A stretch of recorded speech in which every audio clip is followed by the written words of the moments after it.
نحمده ونصلي على رسوله الكريم أما بعد فأعوذ بالله من الشيطان الرجيم بسم الله الرحمن الرحيم وما ينطق عن الهوى إن هو إلا وحي يوحى صدق الله العظيم۔ اسلام کے دو بنیادی اساس ایک کتاب اللہ اور ایک کلام رسول ہے، یعنی قرآن پاک اور احادیث مبارکہ۔ احادیث مبارکہ میں کسی خاص بات کے اوپر بحث کرنے سے پہلے یہ بات جاننا ضروری ہے کہ حدیث کسے کہتے ہیں، اس سے کیا مراد ہے، اس کے لفظی معنی کیا ہے، دور اول میں حدیث سے کیا مراد لی جاتی تھی اور آج بھی اس کے اصطلاحی معنی کیا استعمال ہو رہے ہیں۔ علوم اسلامی کے اندر حدیث کو کیا اہمیت حاصل رہی ہے۔ چنانچہ حدیث کی اہمیت کی بات کی جائے تو اسلامی قانون کے ماخذ کی حیثیت سے علمی حلقوں کے اندر لفظ حدیث تعارف کا محتاج نہیں۔ حدیث کو ہمیشہ ہی سے اسلام کی اساسی حیثیت حاصل رہی ہے۔ دراصل قرآن کریم کی تفہیم، تفصیل اور تشریح حدیث کے بغیر ممکن نہیں، اور فقہ کی سند بھی احادیث مبارکہ ہی ہیں۔ مختصراً کہا جائے تو اسلام کا کوئی بھی موضوع حدیث کے بغیر مکمل ہی نہیں ہوتا۔ حدیث کہتے کسے ہیں؟ حدیث کے لفظی معنی بات کرنے کے اور گفتگو کرنے کے آتے ہیں۔ بات یعنی اسٹیٹمنٹ، گفتگو یعنی ٹاک۔ علامہ جوہری رحمہ اللہ اپنے کتاب الصحاح میں فرماتے ہیں، الحدیث الکلام، حدیث بات کو کہتے ہیں، قلیل ہو و کثیر ہو، خواہ وہ بات مختصر ہو یا تفصیلی ہو۔ حدیث کے ساتھ ساتھ انہی تعلیمات پر جو لفظ بولا جاتا ہے اسے سنت کہتے ہیں۔ سنت کے لغوی معنی طریقے اور راہ کے آتے ہیں۔ طریقہ یعنی کنڈکٹ اور راہ یعنی بات۔ حدیث اور سنت کے درمیان کوئی فرق نہیں۔ آج کل نام نہاد اسکالرز حدیث اور سنت کے اندر فرق بیان کرتے ہیں، جس کے ساتھ ان کے لیے فتنہ فساد کی راہیں ہموار ہو جاتی ہیں، لیکن در حقیقت حدیث اور سنت میں کوئی فرق نہیں، کیونکہ نبی کریم صلی اللہ علیہ وسلم کی تعلیمات یعنی اقوال، افعال و تقاریر۔ اقوال نبی کریم صلی اللہ علیہ وسلم کے فرامین، افعال یعنی نبی کریم صلی اللہ علیہ وسلم کے اعمال، تقاریر یعنی صحابہ کرام رضی اللہ عنہم اجمعین نے کوئی عمل کیا نبی کریم صلی اللہ علیہ وسلم کے سامنے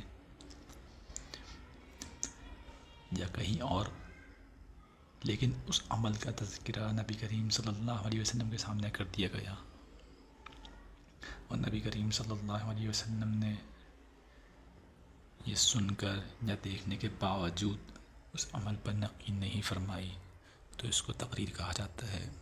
تو نبی کریم صلی اللہ علیہ وسلم کی تمام تعلیمات، خواہ وہ قولی ہوں، فعلی ہوں، تقریری ہوں، اس کی دو صورتیں ہیں۔ اگر انہیں معرض بیان میں ذکر کیا جائے، یعنی بات کی حیثیت سے ذکر کیا جائے، تو اسے حدیث کہا جاتا ہے، اور اگر معرض عمل کے اندر یعنی عملی اعتبار سے ذکر کیا جائے تو اس کو سنت کہا جاتا ہے۔ صحابہ کرام رضی اللہ عنہم اجمعین کے اندر بھی یہ فرق ملحوظ تھا۔ اسی وجہ سے جب صحابہ کرام رضی اللہ عنہم اجمعین کسی ایسے عمل کے بارے میں بیان کرنا چاہتے جس پر انہیں نبی کریم صلی اللہ علیہ وسلم نے گامزن فرمایا ہے، تو فرماتے کہ سنا رسول اللہ صلی اللہ علیہ وسلم، کہ اللہ کے رسول نے اس عمل کو ہمارے لیے راہ عمل بنایا ہے۔ اور جب وہ حضور صلی اللہ علیہ وسلم کی بات کو نقل کرتے، فرامین کو نقل کرتے، تو فرماتے کہ حدثنا رسول اللہ صلی اللہ علیہ وسلم، اللہ کے رسول نے ہمارے لیے اس بات کو بیان کیا۔ صحابہ کرام رضی اللہ عنہم اجمعین کا یہ طرز ہمیں بتلاتا ہے کہ حدیث اور سنت دونوں ہی تعلیمات نبوی کے دو پہلو ہیں۔ تعلیمات اگر معرض بیان میں ہوں تو اسے حدیث کہا جاتا ہے، اور تعلیمات اگر معرض عمل میں ہوں تو اسے سنت کہا جاتا ہے۔ لفظ حدیث کا ایک اور استعمال ہوتا ہے جو کہ قدیم کے مقابلے میں لایا جاتا ہے۔ قدیم پرانے کو کہتے ہیں، یعنی ایسی بات جو پہلے ہو چکی ہو، ایسا کام جو پہلے ہو چکا ہو یا پہلے سے ہو۔ اور حدیث وہ کام جو اس قدیم کے بعد ہو، نیا کام، جدید کام۔ چونکہ اسلامی عقیدہ ہے کہ قرآن کریم اللہ رب العزت کا کلام ہے، وہ کلام اللہ رب العزت کی ایک صفت ہے، تو جس طرح اللہ رب العزت کی ذات قدیم ہے یعنی ہمیشہ سے ہے، تو اس طرح اللہ رب العزت کی تمام صفات بھی قدیم ہیں یعنی ہمیشہ سے ہیں۔ تو جس طرح اللہ رب العزت کی تمام صفات ہمیشہ سے ہیں، تو یہ کلام مجید اللہ رب العزت کا کلام ہونے کی وجہ سے بھی قدیم ہے۔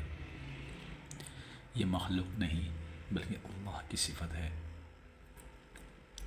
جبکہ نبی کریم صلی اللہ علیہ وسلم کا کلام قدیم نہیں بلکہ حدیث ہے، یعنی ہمیشہ سے نہیں بلکہ بعد میں آیا، کیونکہ اللہ رب العزت کی ذات و صفات کے علاوہ کائنات میں جتنی بھی چیزیں ہیں وہ سب کی سب اللہ کی مخلوق ہیں، اور افضل المخلوق انسان ہے، اور افضل البشر، انسانوں میں سب سے افضل ترین شخصیت نبی کریم صلی اللہ علیہ وسلم کی ہے۔ اس حیثیت سے اسلام کے اندر پہلی اساس چونکہ قدیم کہلائی گئی، تو دوسری اساس کو حدیث کہنا بجا ہے۔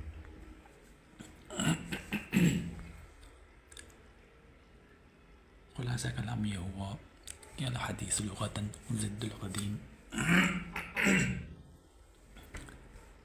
حدیث لغت میں قدیم کے مقابلے میں بولا جاتا ہے، واصطلاحاً، اور اصطلاح میں حدیث کہتے ہیں ما اضیف الی النبی صلی اللہ علیہ وسلم، جس کی نسبت نبی کریم صلی اللہ علیہ وسلم کی طرف کی جائے، قولا لہ، خواہ نبی کریم صلی اللہ علیہ وسلم کے فرامین ہو، او فعلا، یا نبی کریم صلی اللہ علیہ وسلم کی تقریر او افعال ہوں، او تقریراً، یا نبی کریم صلی اللہ علیہ وسلم کے عملی توثیق ہو، او سناتاً، یا کوئی صورت ہو، حتی الحرکات والسکنات، حتیٰ کہ نبی کریم صلی اللہ علیہ وسلم کا اٹھنا بیٹھنا، حرکات و سکنات بھی حدیثی کہلاتے ہیں۔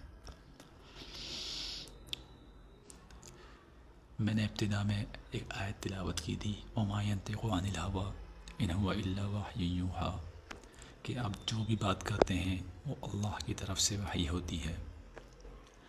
دراصل وحی کی دو قسمیں ہیں، ایک ہے وحی مطلوب اور ایک ہے وحی غیر مطلوب۔ وحی مطلوب یعنی وہ وحی جس کی تلاوت کی جاتی ہے، اور وحی غیر مطلوب یعنی وہ وحی جس کی تلاوت نہیں کی جاتی۔ تلاوت کی جانے والی وحی کو ہم قرآن پاک سے یاد کرتے ہیں، قرآن پاک سے تعبیر کرتے ہیں، اور وحی غیر مطلوب کو ہم احادیث مبارکہ سے تعبیر کرتے ہیں۔ آج کے لیے اتنا ہی، وآخر الدعوانا ان الحمد للہ رب العالمین۔